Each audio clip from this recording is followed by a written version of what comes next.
nimeweka na sadaka katika sehemu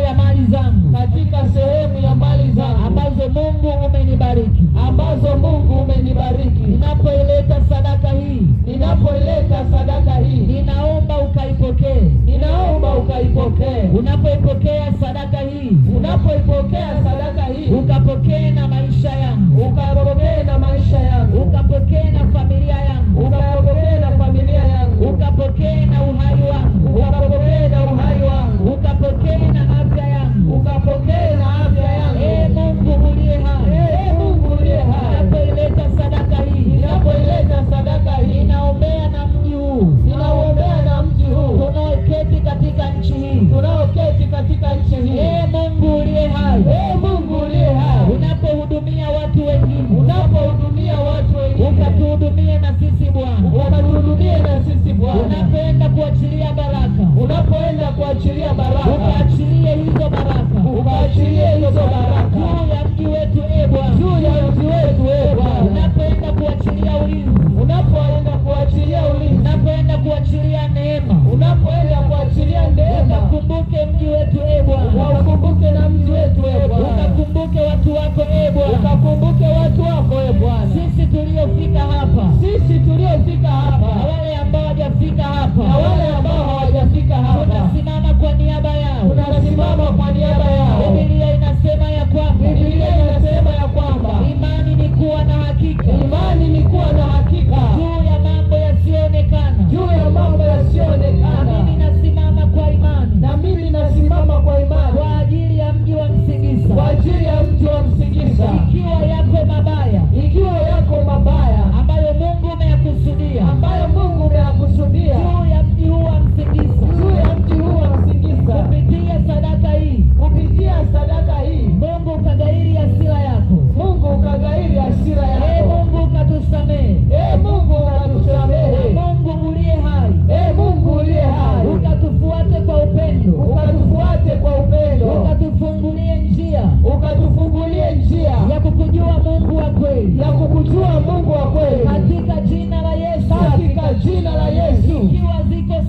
Ikiwa ziko sadaka zimetolewa kwenye huu mji, sisi tunasogea mbele zako, na sadaka tulizobeba tunachanganya na damu ya Yesu, katika jina la Yesu. Tunaomba na kuamini ya kwamba Mungu utatenda. Basi wakati tunatoa matoleo yetu, naomba Blaze tuongoze kwa pambio kwa ufupi, wimbo wa sifa kwa ufupi. Blaze, karibu kwa wimbo tunapotoa sadaka, na tuombe watu wa vyombo tupite kwa ajili ya kukusanya matoleo.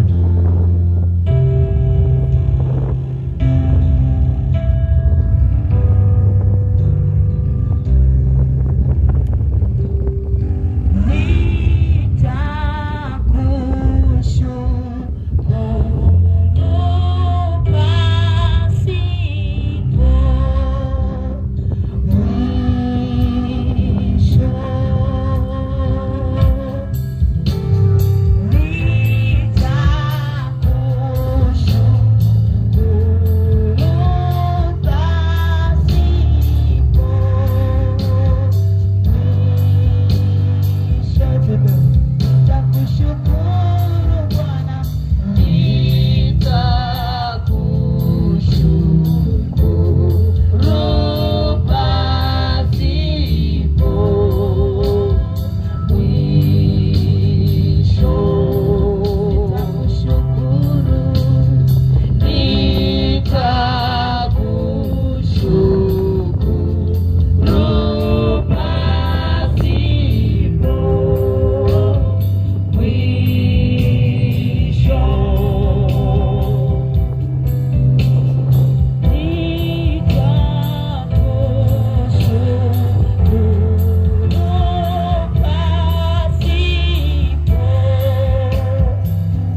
Fungua Biblia yako kitabu cha Yohana Mtakatifu ile sura ya 3. Naomba tukae. Kitabu cha Yohana Mtakatifu ile sura ya 3 na mstari wetu ni wa 16. Kitabu cha Yohana Mtakatifu sura ya 3 na mstari wetu ni wa 16. Natasoma. Biblia inasema, kwa maana jinsi hii Mungu aliupenda ulimwengu hata akamtoa mwanawe pekee, ili kila mtu amwaminie asipotee, bali awe na uzima wa milele. Maana Mungu hakumtuma mwana ulimwenguni ili ahukumu ulimwengu, bali ulimwengu uokolewe katika yeye. Amwaminie yeye hahukumiwi, asiyeamini amekwisha kuhukumiwa, kwa sababu hakuliamini jina la mwana pekee wa Mungu. Na hii ndiyo hukumu, ya kuwa nuru imekuja ulimwenguni, na watu wakapenda giza kuliko nuru, kwa maana matendo yao yalikuwa maovu. Maana kila atendaye mabaya huichukia nuru, wala haji kwenye nuru matendo yake yasije yakakemewa. Bali yeye aitendaye nuru matendo yake yasije yakakemewa. Bali yeye aitendaye kweli huja kwenye nuru, ili matendo yake yaonekane wazi, ya kuwa yametendwa katika Mungu. Funika macho tuombe. Baba, katika jina la Yesu, ninakushukuru Bwana kwa ajili ya neno lako. Sante kwa ajili ya jioni ya pekee ambayo Mungu umetupa nafasi. Tunakushukuru Bwana kwa upendo huu, maana maandiko yanasema, kwa maana jinsi hii Mungu aliupenda ulimwengu hata akamtoa mwanawe wa pekee, ili kila amwaminie asipotee, bali awe na uzima wa milele. Mungu, tuko hapa kwa sababu ya pendo lako. Wamama hawa na wababa hawa na vijana hawa na watoto hawa, Mungu, pendo lako limewakusanya kwenye viwanja hivi. Pendo lako Mungu limewapa utayari wa kuja kwenye mkutano jioni ya leo. Nami ninaposimama tena kwenye madhabahu hii, ninaomba ile neema yako juu yangu. Ninaomba neema yako juu ya watoto wako na watumishi wako. Ninaomba neema yako hata wale ambao wanatufuatilia kwenye mitandao ya kijamii. Ninaomba neema yako hata wale wanaotufuatilia wakiwa majumbani, wanapoisikia sauti hii. Ninaituma damu ya Yesu iende ulimwengu wa roho wa kila mmoja. Ninajua yuko asimamaye kushindana na hili neno. Ninajua yuko asimamaye kupinga hili neno. Yuko asimamaye kuzuia watu wasigeuke na kupokea hili pendo la Kristo Yesu. Katika jina la Yesu Kristo, naituma damu ya Yesu mashariki. Naituma damu ya Yesu kusini, magharibi na kusini. Naituma damu ya Yesu kwenye mbingu na kwenye ardhi. Naituma damu ya Yesu kwenye nafsi za watoto wako na watumishi wako. Mungu, tunapoenda mbele zao kutafakari ujumbe huu, tunaomba Roho Mtakatifu awe mwalimu. Tunaomba Roho Mtakatifu atupe kuyaelewa maandiko. Tunaomba Roho Mtakatifu atupe kuliamini neno, lakini pia kuchukua hatua ya imani katika jina la Yesu Kristo. Baba, tunaomba na kushukuru, na watu wote tuseme amen. Sema amina, mtu wa Bwana. Sema amina, mtu wa Mungu aliye hai. Sema amina tena kwa Yesu aliye hai. Ongeza makofi na vigelegele tena kwa Bwana. Kama unaamini Yesu anakupenda, ongeza makofi na vigelegele. Ongeza makofi na vigelegele kwa Bwana. Kama unaamini yuko mtu aliyekupenda akautoa uhai wake kwa ajili yako, ongeza tena makofi na vigelegele kwa Bwana aliye hai. Bwana Yesu asifiwe. Hapa nimesoma kitabu hiki cha Yohana sura ya 3 na mstari huu wa 16. Maandiko yanasema Mungu akaupenda ulimwengu, lakini ameanza kwa kusema kwa maana jinsi hii Mungu akaupenda ulimwengu, anasema hata akamtoa mwanawe wa pekee, ili kila anayemwamini awe na uzima wa milele asipotee. Na anasema huyu mwana alipokuja ulimwenguni amekuja kuleta neema, hajatumwa kuleta hukumu kwetu. Yeye ametumwa ili kila anayemwamini awe na uzima wa milele. ametuma kila atakayeamini apokee uzima wa milele. Kwa hiyo swala la upendo wa Mungu kwetu ni swala la Mungu tu ametupenda bila sababu yoyote. Swala la upendo wa Mungu kwetu ni swala la Mungu amekupenda bila kigezo chochote ambacho kimemshawishi Mungu kwenye maisha yake. Na ndiyo maana tunamhubiri Yesu jioni ya leo, na ndiyo maana tunatangaza habari za msamaha juu ya jina la Yesu jioni ya leo. Tunahubiri watu wa kabila zote, tunahubiri watu wa dini zote, tunahubiri watu wa mataifa yote, tunahubiri watu wa namna zote, ya kwamba kwa maana jinsi hii Mungu aliupenda ulimwengu hata akamtoa mwanawe pekee, lengo kila anayemwamini apate uzima wa milele. Pigie Yesu makofi na vigelegele tena jioni ya leo. Bwana Yesu asifiwe. Bwana Yesu asifiwe. Mwanadamu anaweza kupenda, lakini lazima kuwe na sababu. Bwana Yesu asifiwe. Mume anaweza kupenda, lakini awe na sababu ya kukupenda kama mke. Ndugu wa karibu anaweza kukupenda, lakini kama hakuna sababu hawezi kukupenda kwa namna jinsi ulivyo. Hata watu wanaokuzunguka wanaweza wakupenda, lakini kwanza lazima iwepo sababu.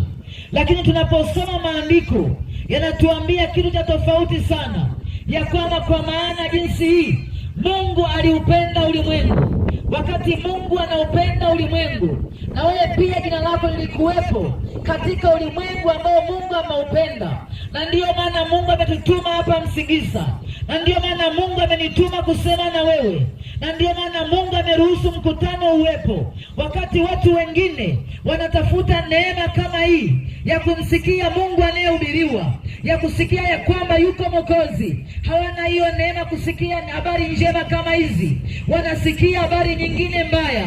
Lakini huko hapa jioni ya leo unasikia habari za Mungu anayeokoa, unasikia habari za Mungu anayesamehe dhambi, unasikia habari za Mungu anayekupenda. Natamani ungeongeza makofi na vigelegele tena kwa Bwana.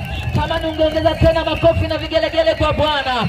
Maana kuna jambo jema kama kupendwa na mtu ambaye anapokuangalia ni mdhaifu, lakini anasema katika udhaifu ulionao mimi sitauangalia, nitakupenda hivyo hivyo. Pigia Bwana Yesu makofi na vigelegele vingi. Bwana Yesu asifiwe. Bwana Yesu asifiwe. Kama kungekuwa na vigezo, nataka niwaambie watu wa Msingiza tuna vigezo vya kupendwa na Mungu aliye hai. Kama Mungu angetafuta vigezo, angeangalia kwenye faili zake kwamba Msingiza tuna ushuhuda gani, kwamba Msingiza tuna maisha gani, kwamba Msingiza tuna mpendaje Mungu. Taka niwaambie, katika faili la Mungu Msingiza isinge kuwepo. Katika faili la Mungu hata wewe usinge kuwepo. Kwa nini? Namna ulivyo, katika namna ya mazingira ya kiuchumi usingechaguliwa. Kwa namna ulivyo, ukoo ambao umezaliwa usingechaguliwa. Kwa namna ulivyo, matendo ambayo naishi usingechaguliwa. Kwa namna ulivyo, hata watu wa karibu hawakujui kama ni nani. Wengine wamekusema vibaya, wengine wamekuchukia bila sababu, wengine wametamani ufe hata leo. Lakini Mungu anasema yuko mtu mmoja pale Msingisa. Mungu anasema yuko mwanamke mmoja pale Msingisa.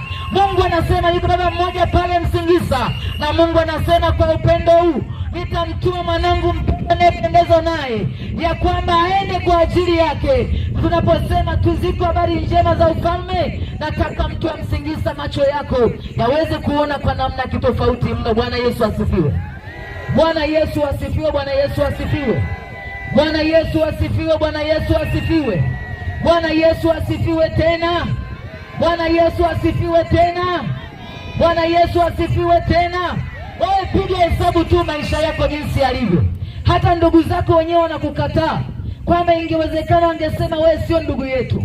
Inawezekana walitamani, ingewezekana utolewe kwenye idadi ya ndugu, kwamba hauna faida yoyote, kwamba hauna msaada wowote, kwamba hauna heshima yoyote. Lakini Mungu anasema haijalishi unatazamaje. Mungu anasema haijalishi upoje, wewe ni mtu wa thamani mbele za Mungu aliye hai. Bwana Yesu asifiwe. Bwana Yesu asifiwe. Yaani piga hesabu tu. Mungu anikwambia leo, ili nilete habari njema unatakiwa utoe 100,000. Tulete mhubiri kutoka Morogoro, tulete mhubiri kutoka Dodoma, tulete mwimbaji kutoka kule Gairo. nataka nikwambie, ungesema sina hela za kumleta huyo mtumishi. Bwana Yesu asifiwe. Bwana Yesu asifiwe. Watu ambao nawaona tuko hapa tumekuja, wengine ni wafanyabiashara na maduka wamefunga. Wengine ni wafanyabiashara wamefunga biashara zao. Wengine na mambo mengi ya kufanya wamesitisha. Kwa nini? Mungu amewatuma kuja hapa Msingisa. Mungu amewaagiza waje hapa Msingisa. Na wajaja hapa kuangalia upepo unaovuma. Wajaja hapa kuangalia nchi hii ni kame. Haina miti mikubwa. Haina majani ya kijani. Tulikotoka kuna majani ya kijani. Kuna miti mikubwa ambayo kiangalia hauwezi kuona zaidi ya nyumba 5. Kumekuwa na giza la miti. Kwa hiyo wewe una uhakika Mungu anakupenda, ndio maana ameruhusu watumishi wake waje mahali hapa katika mkutano huu. Bwana Yesu asifiwe. Bwana Yesu asifiwe. Bwana Yesu asifiwe. Biblia inatuambia Yesu alipotumwa kama mwana pekee, lengo kila anayemwamini awe na uzima wa milele. Kwa hiyo swala kumwamini Kristo ni swala la mtu binafsi. Sio swala la watu wawili au watatu. Sio swala kuaga jirani au rafiki kwamba nataka niokoke. Sio swala kumwambia baba au mama nataka niokoke. Ni swala mtu binafsi kutoka ndani kwamba ninamwamini Yesu, ya kwamba ule upendo umekuwa sababu akatoa uhai wake pale msalabani, akapigiliwa misumari kwenye mikono na kwenye miguu, akavishwa na taji ya miiba. Lengo amuokoe mwanamke mmoja tu aliyefungwa kwenye dhambi ya zinaa hapa Msingisa. Lengo amuokoe mwanamke mmoja tu aliyefungwa na roho ya ulevi hapa Msingisa. Lengo amuokoe baba mmoja tu ambaye anateswa na dhambi kwa miaka mingi, lakini akiamini jioni ya leo anaenda kubadilishwa na kuwa kiumbe kipya, anaenda kuitwa mtakatifu wa Mungu. Sema amina kwa Bwana aliye hai. Sema amina kwa Yesu aliye hai. Sema amina kwa Bwana aliye hai. Lakini Biblia inatuambia kuna jambo linaloshangaza mno. Kwa mujibu wa maandiko, hilo jambo linashangaza. Biblia inasema nuru imekuja Msingisa. Biblia inasema nuru imekuja kwako, lakini watu wamechagua giza. Watu wamechagua giza. Wameikataa nuru ambayo imeletwa hapa. Wengine tunaposema Yesu yuko hapa, wanasema niko bize. Wanasema mimi ni mfanya biashara. Wanasema mimi nina kazi ninafanya. Nuru imekuja Msingisa, watu wako bize.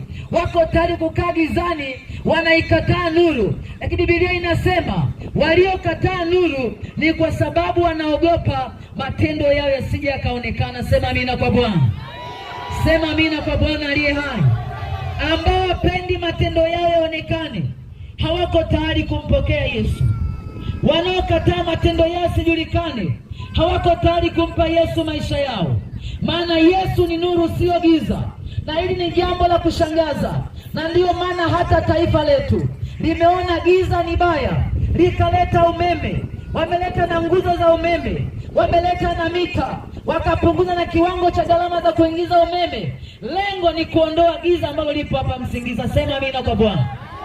Sema amina kwa Bwana aliye hai. Hata wewe nyumbani kwako inawezekana una umeme. Kama hauna umeme una taa. Kama hauna taa una sola. Kwa nini unapinga giza lisiwepo nyumbani kwako, si ndio? Bwana Yesu asifiwe.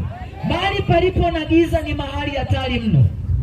Mahali palipo na giza ni mahali ambapo vitu hatari kwa mwanadamu vinaweza vikakaa, lakini vikamletea madhara mwanadamu.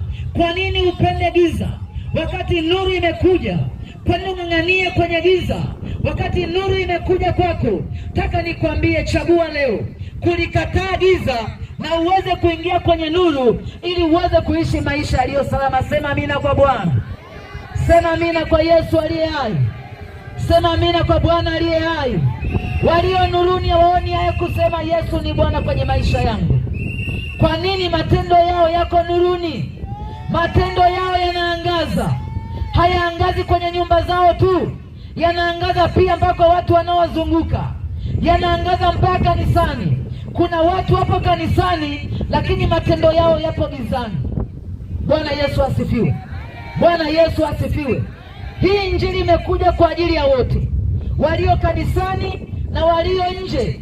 Kama wako gizani na wahitaji waje kwenye nuru. Kuna watu wapo kanisani lakini wapo kwenye giza totoro. Kwa nini? Bado ni wachawi na huko wanakuja kanisani. Kwa nini wao wapo kanisani lakini bado wanailizi?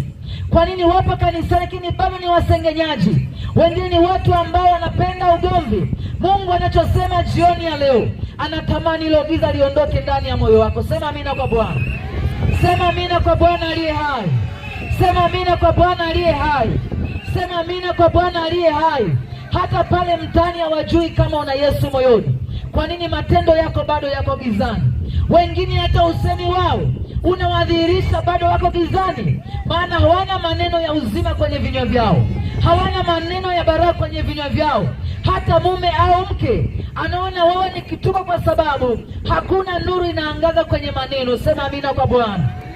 Sema amina kwa Bwana aliye hai. Sema amina kwa Yesu anayeokoa. Ongeza makofi na vigelegele kwa Bwana aliye hai. Haleluya, haleluya, haleluya. Haleluya, haleluya, haleluya. Tumemleta Yesu ambaye ni nuru hapa Msingisa. Tumemleta Yesu ambaye ni nuru kwenye familia zetu. Tumemleta Yesu ambaye ni nuru kwa vijana wetu. Giza limetanda katika dunia. Giza limetanda kwa vijana wetu. Naposema habari ya giza, ninaamini utakuwa unanielewa. Mahali palipo na giza ni rahisi kufanya jambo baya. Kwa nini? Akili yako inakuambia upo gizani na uonekani na mtu. Lakini hata kama upo kwenye giza, Mungu analiona ambalo nalifanya kule gizani. Na ndiyo maana ametutuma kuja kusema ya kwamba nuru imekuja ili kuangaza. Inatamani mtu mmoja ambaye jioni ya leo atakataa kukaa gizani na yuko tayari kuingia katika nuru. Sema amina kwa Bwana. Sema amina kwa Bwana aliye hai. Ni saa kukimbia kwenye giza.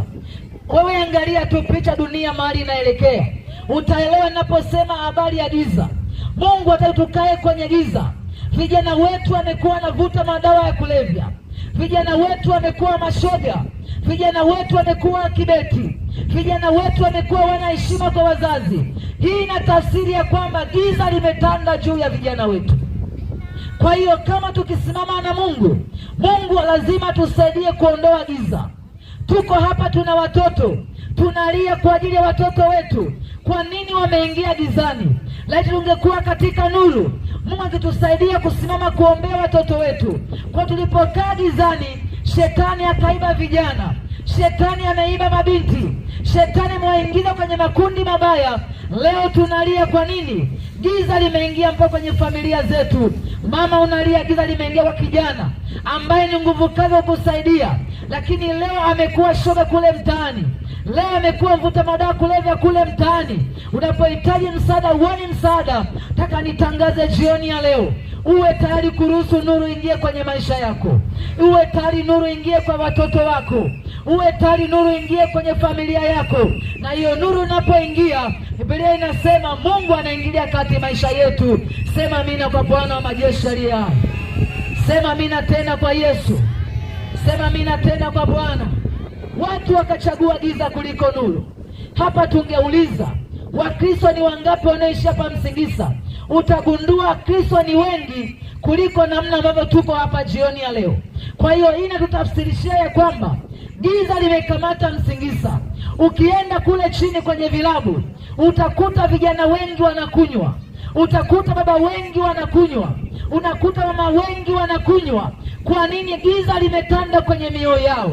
Giza limetanda kwenye fikra zao. Yaani kwa akili ya kawaida, baba amelima mwenyewe kwa nguvu zake, ameenda shamba, hali jua linampiga, mvua inamnyeshea, anavuna mahindi, anavuna mtama, anavuna karanga, lakini kirahisi tu anamuita mfanyabiashara, anauza gunia la mtama, anauza gunia la mpunga, halafu anaenda kununua kileo, kinabadilisha akili zake. Mwisho wa siku ile 60,000 imeondoka, amekunywa maji ambayo ndani yamechanganyika na sumu. Hilo ni giza au ni nuru? Bwana Yesu asifiwe. Bwana Yesu asifiwe.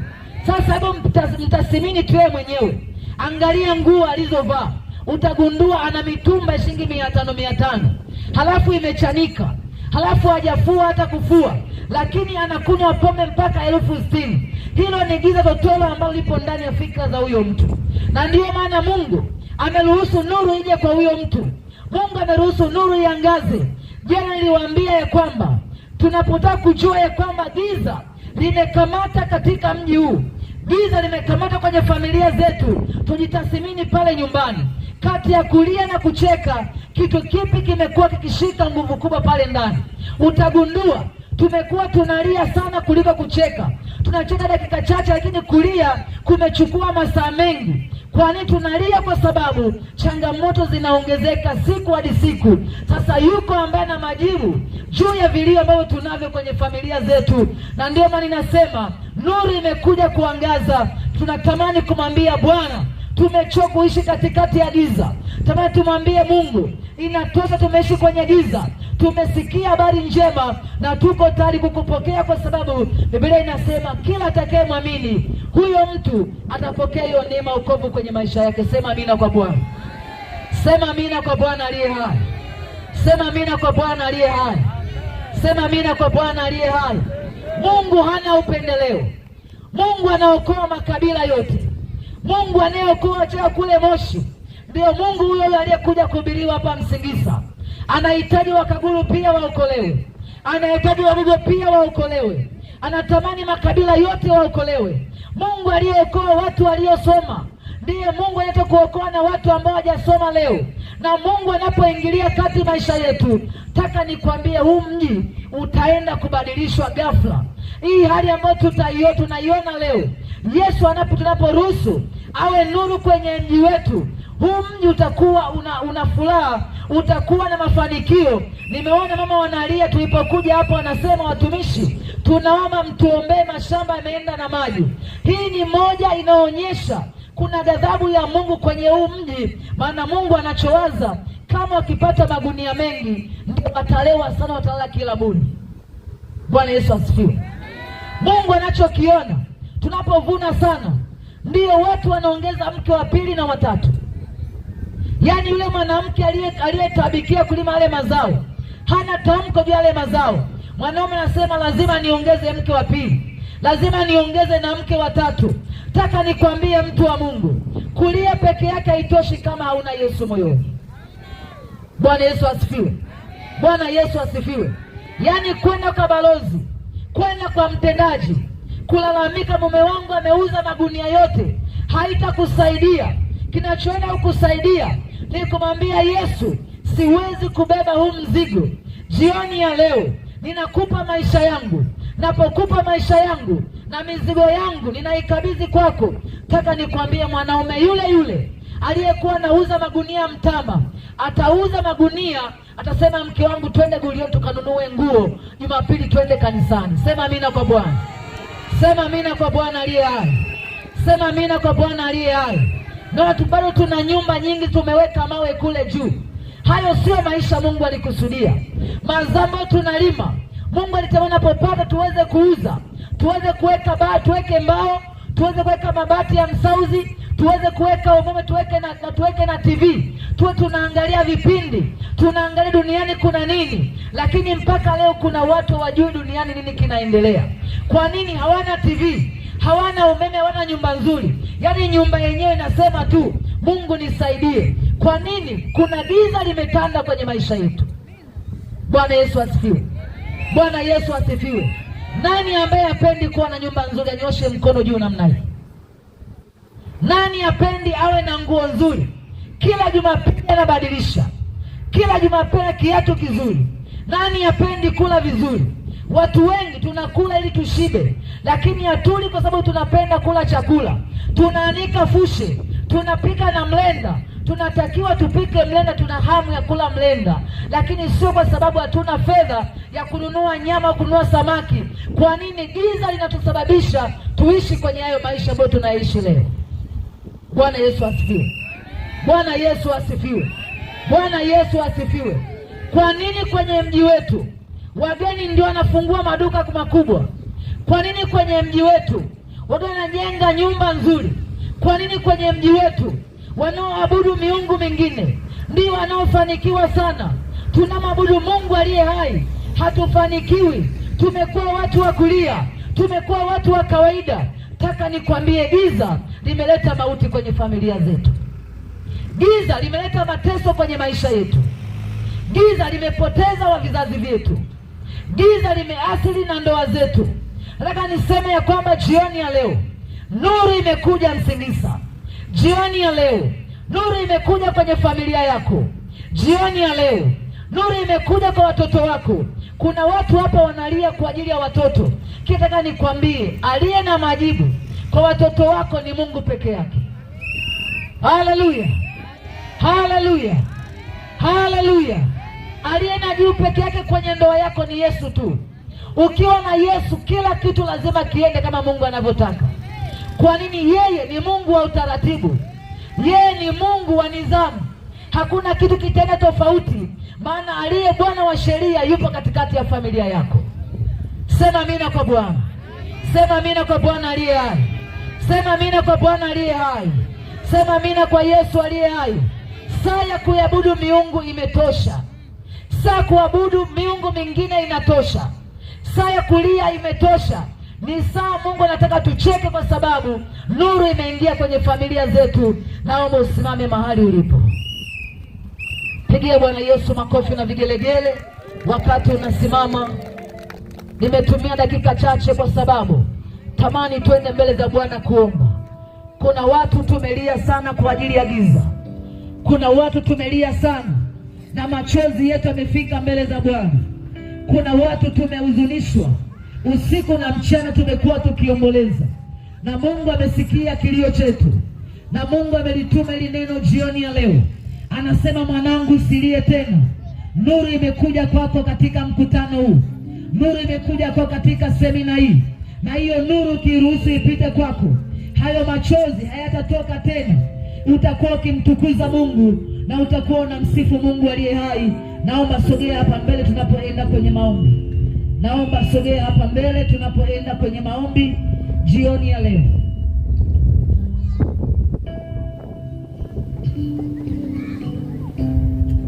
Karibu watumishi wa Bwana hapa mbele tunaposogea kwenye maombi jioni ya leo.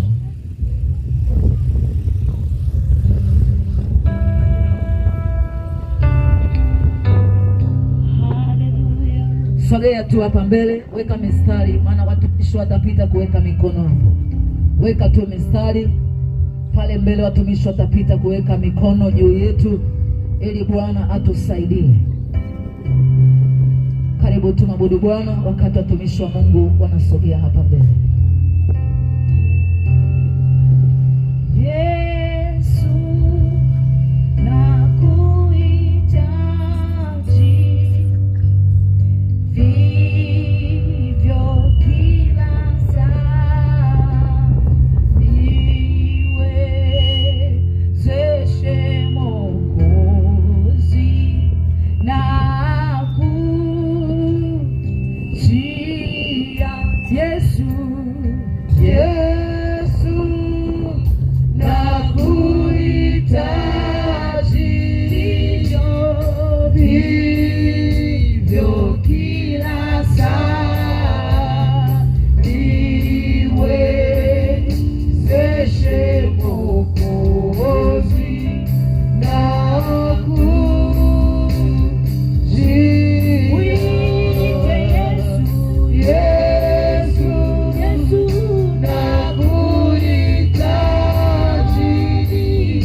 Lakini wakati nikiendelea kuomba hapa, tafakari mbele za Bwana maisha yako.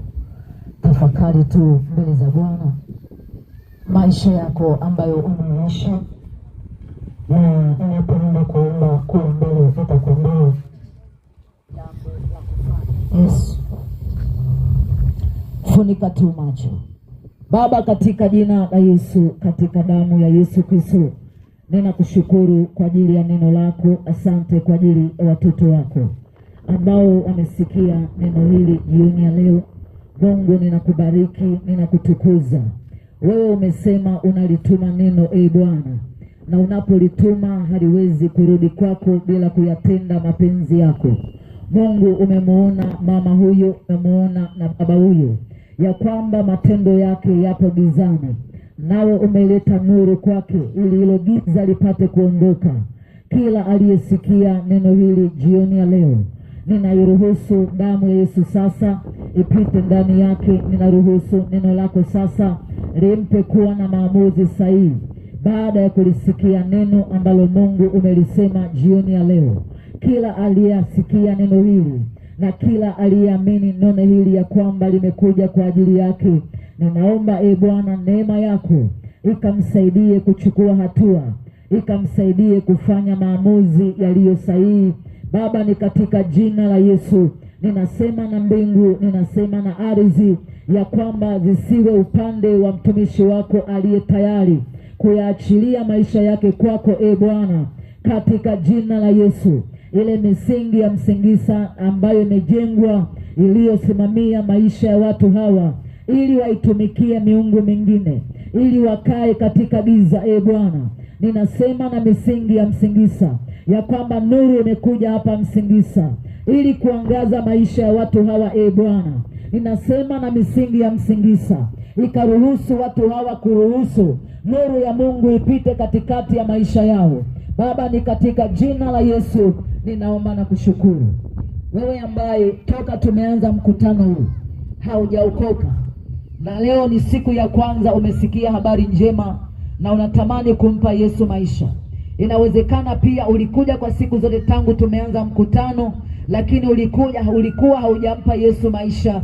Ninaomba unyoshe mkono wako mahali ulipo ili niombe pamoja na wewe. Wewe ambao ulikuwa bado haujampa Yesu maisha tangu tumeanza mkutano, ni mara ya kwanza kabisa unatamani kumpa Yesu maisha yako, nyosha mkono wako mahali ulipo ili nikuongoze maombi haya kati ya watu ambao wamewekwa kwenye kundi la ufalme wa Mungu, na wewe pia uwe sehemu ya watu watakaoulisi uzima wa milele. Nyosha mkono wako mahali ulipo. Nyosha tu kama unatamani kumpa Yesu maisha. Nyosha tu mbele za Bwana, haunyoshi kwa mwanadamu, unanyosha mbele za Mungu aliye hai. Barikiwa tumishi wa Bwana mlionyosha mikono yenu. Bwana Yesu asifiwe. Bwana Yesu asifiwe. Basi nyinyi ambao mmenyosha mikono tanifuatisha kwa sala hii, lakini naomba tufuatishe sala hii wote hata kama tujanyosha mikono. Sema, Bwana Yesu, ninakushukuru jioni hii ya leo, nimesikia neno lako, ya kwamba kwa maana jinsi hii Mungu uliupenda ulimwengu, baada ya kuupenda ulimwengu ulimtuma mwanao mpendwa, ili kila anayemwamini awe na uzima wa milele. Jioni hii ya leo nimelisikia neno lako, nami ninaliamini ya kwamba ulimtuma mwanao mpendwa ili aje hapa duniani, naye aliteswa, naye alikufa, naye alizikwa, na siku ya tatu akafufuka. Bwana Yesu, ninaamini ya kwamba Yesu alipofufuka alifufuka pamoja na maisha yangu.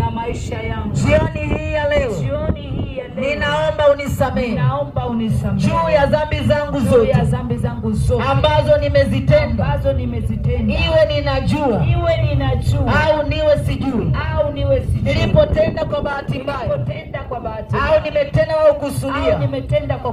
Mungu uliye hai, ninaomba rehema zako juu ya maisha yangu. Ninaomba msamaha wako juu ya nafsi yangu. Ninaomba msamaha wako wako kwa ajili ya matendo yangu ambayo yalikuwa gizani. Mungu uliye hai, neno lako limesema ya kwamba kila anayetenda mabaya yeye huwa anaichukia nuru.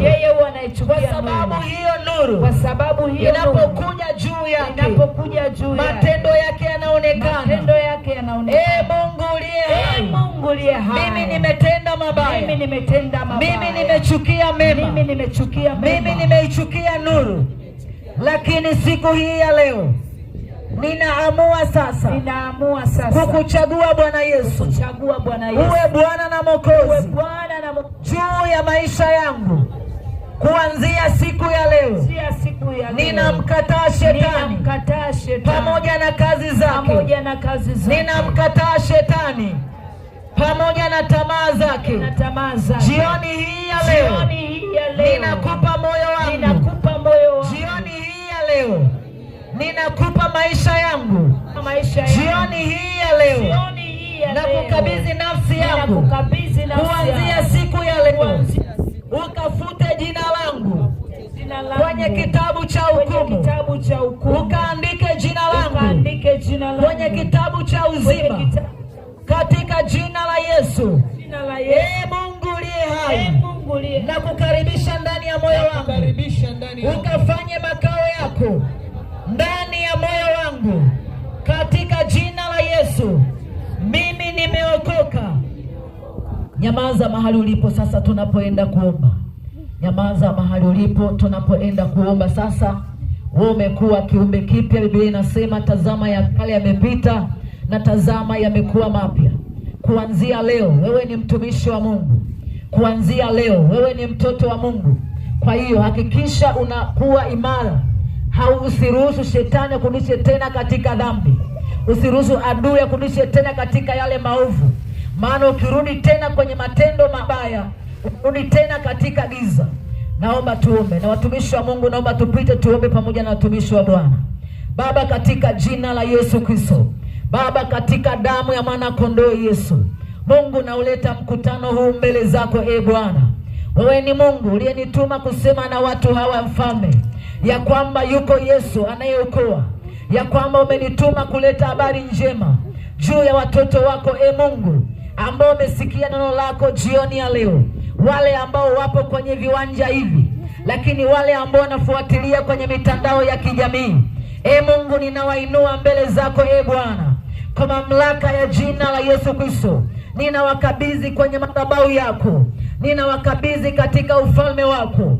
Ninawakabidhi katika neema yako. Ninawakabidhi katika nguvu zako. Ile dhambi iliyokuwa inawazinga kwa upesi, ile dhambi iliyokuwa inawazonga kwa upesi, iliyokuwa inawafanya wakae gizani, Mungu, ninawatenganisha na hiyo dhambi kwa jina la Yesu. Ninawatenganisha na hiyo tamaa ya dhambi kwa damu ya Yesu. Ninawatenganisha na roho ya zinaa kwa jina la Yesu. Ninawatenganisha na roho ya uchawi kwa damu ya Yesu. Ninawatenganisha na kila dhambi ambayo imewafanya wakae katika giza. Biblia inasema nuru imekuja ili aliye gizani atoke katika giza aingie katika nuru, katika damu ya Yesu. Mungu, namleta mama huyu ambaye jioni ya leo amechagua nuru na uliko na kukataa giza. Namleta kijana huyu, namleta na binti huyu, namleta na baba huyu aliyekataa giza. Ninawaleta na watoto hao ambao Bwana wamekuja kwenye mkutano huu jioni ya leo. Baba, ni katika jina la Yesu ninaiachilia mbegu ya uzima ndani yao. Ninaachilia mbegu ya wokovu ndani yao.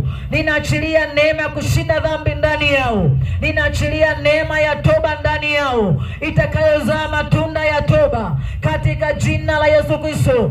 Ile neema matunda ya toba ndani ya wanawake, ile neema ya matunda ya toba ndani ya wanaume, ile neema matunda ya toba juu ya Msingisa, ile neema matunda ya toba juu ya watu wako katika jina la Yesu. Ninaiachilia sasa juu ya watu wa Bwana. Ninaiachilia sasa juu ya watu wa Bwana. Wanapotoka hapa Mungu, uwafanye kuwa viumbe vipya. Wanapotoka mahali hapa Bwana, matendo yao yaangaze gizani. Matendo yao yaangaze kwenye familia zao. Matendo yao yaangaze kwa majirani zao. Matendo yao yaangaze kwenye jamii inayowazunguka katika jina la Yesu Yesu Kristo, matendo yao Mungu yakawatenge na watu walio gizani, katika damu ya Yesu Kristo. Baba, ni katika jina la Yesu. Baba, naruhusu nguvu zako zitembee sasa. Ninaruhusu nguvu za Mungu zitembee sasa. Ninaruhusu nguvu za Mungu zitembee sasa, katika jina la Yesu Kristo. Ninaruhusu nguvu za Mungu zitembee sasa juu ya kila kifungo chochote. Ninaruhusu nguvu za Mungu zitembee sasa juu ya kila kifungo chochote. Kila aliyefungwa ulimwengu wa roho, tunairuhusu damu ya Yesu. Kila aliyefungwa ulimwengu wa roho, tunairuhusu damu ya Yesu.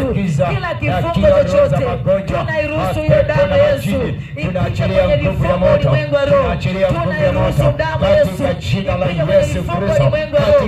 Baba, katika jina la Yesu, ninasema na ardhi iwe moto, ninasema na mbingu ziwe moto, ninasema na upepo uwe moto. Yale mapepo na yale majini yanayofanya watu wakae katika giza, yale mapepo na yale majini yanayofanya watu wakae gizani, ninaamuru yawaachie watu wa Mungu, ninaamuru yawaachie watu wa Mungu katika jina la Yesu, katika jina la Yesu Kristo, kwa jina la Yesu Kristo. Kokote ulikoshikilia hiyo mwili, kwa damu ya Yesu ninaachilia nguvu ya moto, ninaachilia nguvu ya moto, ninaachilia nguvu ya moto katika jina la Yesu.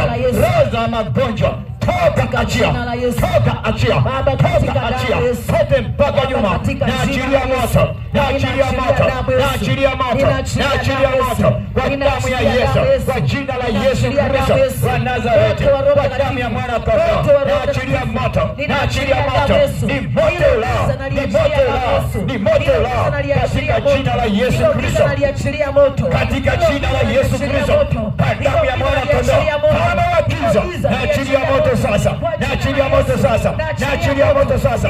Chomoka, achia, chomoka, achia, chomoka, achia, chomoka, achia kwa jina la Yesu, kwa jina la Yesu, kwa jina la Yesu, kwa jina la Yesu. Kila falme wa giza napiga na kuteketeza, napiga na kuteketeza kwa damu ya mwana kondoo. Karama sakina na masiki kwa jina la Yesu Kristo, kwa damu ya Yesu Kristo, kwa jina la Yesu Kristo, katika jina la Yesu. Baba, katika jina la Yesu, kwa damu ya mwana kondoo, katika jina la Yesu ninaachilia nguvu ya moto, ninaachilia nguvu ya moto, ninaachilia nguvu ya moto, ninaachilia nguvu ya moto katika jina la Yesu, katika jina la Yesu, katika jina la Yesu. Ninaachilia damu ya Yesu, ninaachilia damu ya Yesu, moto lao, ninaachilia moto lao, ninaachilia moto lao, kwa jina la Yesu Kristo, kwa jina la Yesu Kristo, kwa jina la Yesu Kristo. Naliachilia moto giza la magonjwa, naliachilia moto giza la magonjwa, naliachilia moto kwa jina la Yesu, jina la Yesu. Kila vifungo, ndio naliachilia moto, wanapigika, wanapigika, wanapigika, wanapigika, wanapigika, wanapigika, wanapigika kwa jina la Yesu, kwa jina la Yesu, wanapigika kwa damu ya Yesu, katika jina la Yesu Kristo. Karamashaka na damu Yesu, rinda la kose karamasi, katika jina la Yesu Kristo, katika jina la Yesu Kristo, katika jina la Yesu. Falme wa giza, toka, achia, toka, achia, toka, achia katika jina la Yesu. Uwe mzima sahi, uwe mzima sahi kwa damu ya Yesu. Nawe mzima sahi katika jina la Yesu. Nawe mzima sahi kwa damu ya Yesu Kristo. Tunapiga na kuteketeza, tunaangusha hizo ngome, tunaangusha hizo ngome, tunapiga hizo ngome. Falme wa giza, falme wa giza, toka, achia, toka, achia, toka, achia katika jina la Yesu. Giza achia, achia inafu katika jina la Yesu. Nawe mzima sahi, nawe mzima sahi, kila roho za magonjwa nikuachie katika jina la Yesu. Napinga magonjwa, napinga falme za giza kwa jina la Yesu, kwa damu ya Yesu. Hiyo madhabahu, hiyo madhabahu inapigwa, inapigwa, inapigwa, kwa jina la Yesu, kwa jina la Yesu, kwa jina la Yesu, kwa jina la Yesu, kwa jina la Yesu, katika jina la Yesu, katika jina la Yesu, katika jina la Yesu. Moto ulao, moto ulao, moto ulao, moto ulao, moto ulao, moto ulao, moto ulao kwa damu ya Yesu, moto ulao katika jina la Yesu. Na kila udhaifu kuachia, toka njia, mnapigwa, mnapigwa, mnapigwa, mnapigwa moto, moto, katika jina la Yesu, katika jina la Yesu, katika jina la Yesu, kwa jina la Yesu, roho za magonjwa toka njia, na ufunguliwe sasa, na ufunguliwe sasa katika jina la Yesu, katika jina la Yesu, na ufunguliwe sasa, na ufunguliwe sasa kwa mamlaka ya jina la Yesu, na ufunguliwe sasa katika jina la Yesu. Baba, katika jina la Yesu, katika damu Yesu, kwa jina la Yesu Kristo, katika jina la Yesu, kwa damu ya mwana kondoo ninaachilia moto lao katika jina la Yesu, tunaachilia moto kila roho za mapepo, kila roho za majini, kila roho za kichawi, tunazilipua, tunailipua kwa jina la Yesu, kwa jina la Yesu, kwa jina la Yesu, kwa jina la Yesu, kwa jina la Yesu, tunaachilia damu Yesu, tunaachilia damu Yesu, tunaachilia damu Yesu, tunaachilia damu Yesu, na moto wa Bwana, na moto wa Bwana, na moto wa Bwana, na moto wa Bwana kwenye litumbo, naachilia damu Yesu kwenye litumbo, naachilia damu Yesu, naachilia damu Yesu, roho za mapepo najificha kwenye tumbo, roho za mapepo nika kwenye tumbo, mnapigwa kwa damu Yesu, mnapigwa kwa damu Yesu, mnapigwa kwa damu Yesu, kwa jina la Yesu, tunafungua nafsi, tunafungua nafsi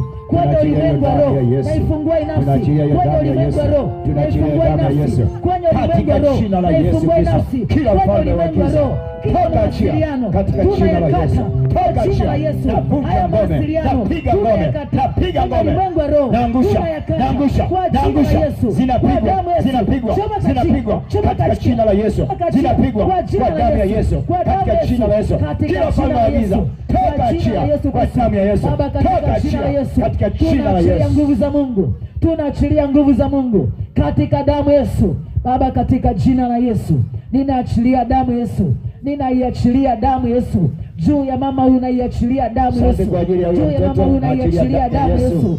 Kila vita ambayo anapitia, kila kifungo alichofungwa, kila kifungo alichofungwa, ninaachilia moto wa Roho Mtakatifu, ninaachilia moto wa Roho Mtakatifu. Kila kifungo chochote ninakiachilia moto, kila kifungo chochote ninakiachilia moto, kila kifungo chochote ninakiachilia moto, kila roho za mateso na moto, ndio unapigwa, ndio unapigwa moto, unapigwa Yesu kwa jina la Yesu. Haya, chomoka Yesu, chomoka chia, chomoka chia mara moja, chomoka chia, chomoka kwenye makaburi, chomoka mwachie, naachilia moto.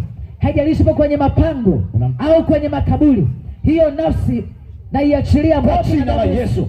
Haya, chomoka mwachie, chomoka moto na damu ya Yesu katika jina la Yesu. Haya, moto lao. Haya, chomoka, chomoka, chomoka, chomoka, chomoka mwachie mara moja, mara moja, mara moja. Ndio, naongeza moto, naongeza moto, naongeza moto, naongeza moto kwa jina la Yesu. Ninaongeza moto lao, pigwa kwa moto, pigwa kwa moto, pigwa kwa jina la Yesu, kwa jina la Yesu. Haya, chomoka mwachie kuanzia utosi wa kichwa mpaka nyayo za miguu katika jina la Yesu Kristo wa Nazareti.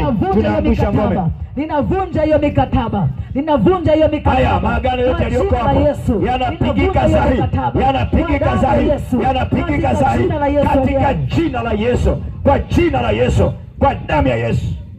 Baba, katika jina la Yesu ninaachilia damu ya Yesu Kristo, ninaiachilia damu ya Yesu Kristo ikanene mema juu ya mwanamke huyu. Kila kifungo alichofungwa ulimwengu wa roho, ninailipa damu ya Yesu sasa. Ninailipa damu Yesu kwenye nafsi hii, ninailipa damu Yesu kwenye hii nafsi katika jina la Yesu. Ninamfungua kwenye kila kifungo alichofungwa, ninamfungua kila kifungo alichofungwa katika jina la Yesu. Awe huru katika damu ya Yesu aliye hai.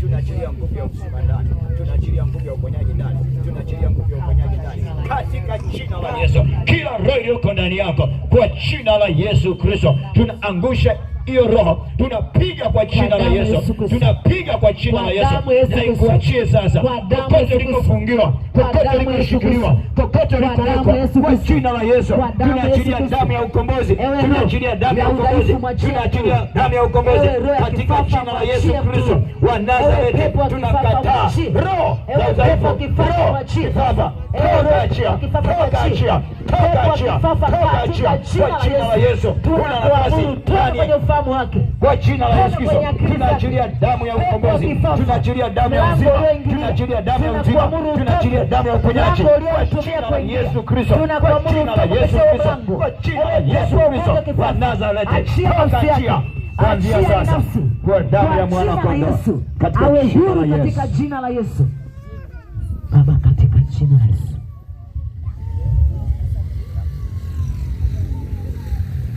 Basi tumshukuru Mungu. Baba